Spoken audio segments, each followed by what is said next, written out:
Today, I wanted to speak to you guys about conflict, specifically handler conflict, while a dog is biting, while that dog is engaging. And we're going to go over an exercise that we do to help dogs that have handler conflict while they're biting. So it'll be more directed at patrol dogs, law enforcement dogs, but definitely takeaways will be there for your sport dogs as well as personal protection dogs. So stay tuned and we'll get to it.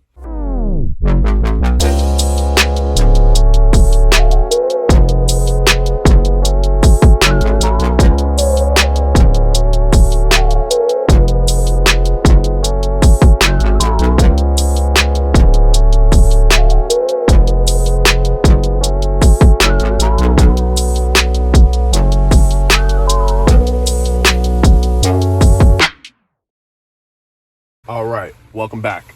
So when I'm talking about handler conflict during the bite, there are a few ways that this conflict can manifest itself. Specifically in this video, I'm going to talk about dogs that are conflicted as the handler approaches them when they're on the bite. So some of the things that you'll see with a conflicted dog and the handler approaches, while the handler approaches, is that dog will become kind of flighty and almost avoid contact with the handler and kind of move away from the handler. So I'm sure a lot of you have seen that. And then in extreme cases, as the handler approaches, the dog pops off of the bite. And I think that there's a really good a video online that kind of displays this, and it was with a really famous KMPV dog. It did the stick attack, I believe it was. It took the decoy down. The judge actually approached to check and make sure that the decoy was safe and everything was okay. And the dog spotted the judge approaching and immediately popped off of the bite. So there's obviously some conflict there. I don't think that it was a signal that the dog is a weak dog. I think that there's potentially probably some history there in that specific case. But anyway, that's what I'm talking about when I'm speaking about handler conflict.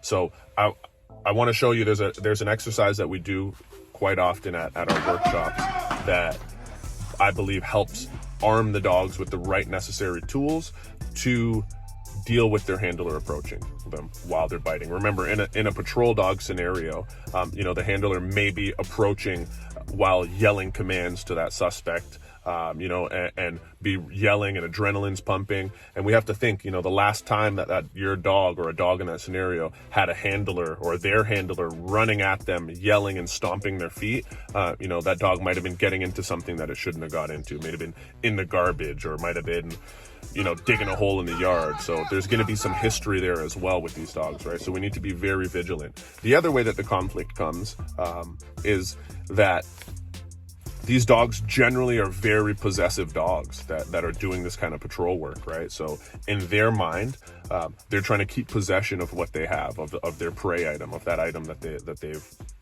got and they've earned. So they try and keep it away almost, or keep themselves away, because they have the anticipation that, hey, every time my handler, mom or dad comes in, they make me out and I got to end this game. So we approach this problem in two ways, and the exercise that we do, we take incremental steps to show the dogs these pictures, and then we also add in backup officers. So at first, we start really simple with just the handler approaching, not yelling at the top of their lungs, just slowly walking in. We create an environment that's going to be conducive for the dog to counter and bite forward by using some opposition reflex. As soon as that dog counters and punches in on the bite, the handler walks back away. Right? And then we repeat until we create, hey, the handler coming in becomes a cue for that dog to counter in and bite, right? Then we get the handler to, start saying some commands to the suspect. Hey, suspect, get down, stop fighting my dog, whatever the commands may be. So the dog also gets used to those vocalizations from their handler. And then we let the handler increase the intensity of those vocalizations. So we're doing this all in a step-by-step process. We don't go from 0 to 100.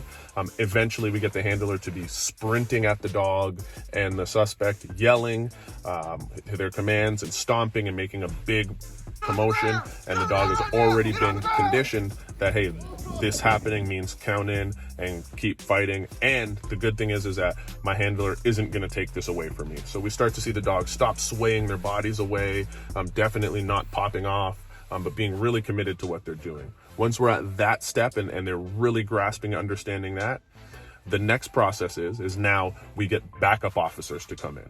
So now it's not just the handler approaching the dog, but we have backup officers approaching with the handler and charging towards the dog and stomping and yelling and making a big commotion. But we want the dogs to be comfortable in that environment, and we want to change the dog's state of mind so they don't think, oh no, I did something wrong, or oh no, my handler's here, they're going to end the fun for me. We want the dog, in the dog's mind, we really want the dog to believe, oh yeah, backup's here now. Now oh man, my team's here. I feel really good about this now, and staying committed. The reason why we want them to stay committed and not have that conflict ultimately is, one, for that dog's confidence. We want them to feel good about what they're doing. But two is for handler safety and backup officer safety, right? If dogs are popping off when people are approaching to safely apprehend that suspect and put them in cuffs, that's when we get, backup officers getting tagged by accident, or, a handler getting tagged, or, the dog, there's an innate risk to the dog letting go before they should let go of that bite.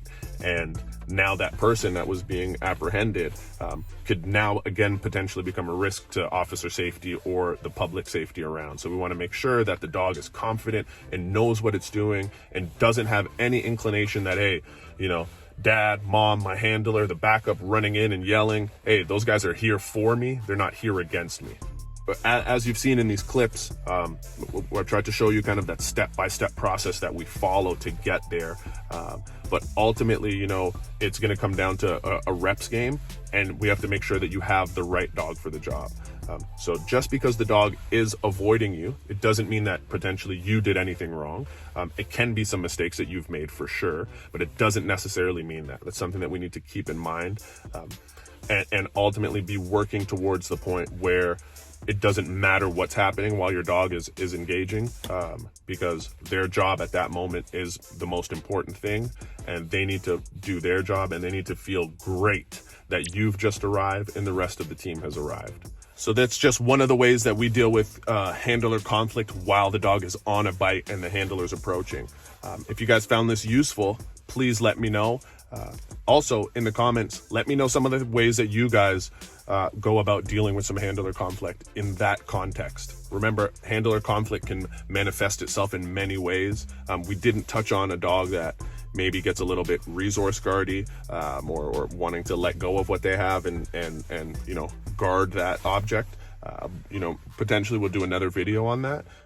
But let me know what you guys do specifically if you have a dog that's kind of fleeing and running away from a handler as they're engaged with that suspect. And like always, like, subscribe, and share away. I look forward to talking to you guys soon.